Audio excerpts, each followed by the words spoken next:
Il y a des trucs que je vois passer chez certains médiums et franchement, c'est un cauchemar en spiritualité. J'analyse ce que mes autres confrères font et je donne des critiques constructives. Mais on voit ces cartes ou pas, elle? On voit que dalle. On voit le sol.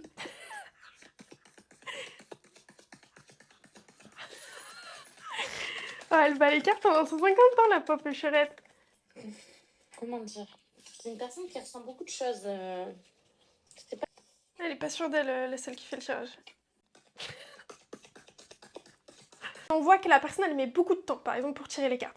Ce qui va être hyper intéressant c'est que quand vous faites ça vraiment professionnellement, que c'est votre métier, déjà vos cartes, vous faites attention à vos cartes. C'est-à-dire que vous n'allez pas les battre de manière si violente et aussi longtemps.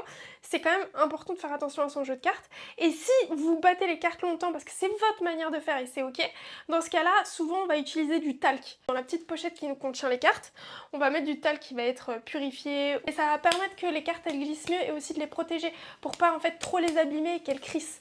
Elle donne de la généralité. Il y a quelque chose à travailler sur le fait de déjà de pas hésiter, de réfléchir et de plus se connecter en fait à ses émotions et son intuition pour qu'elle puisse, on va dire, directement percevoir ce qu'on essaie de lui faire percevoir.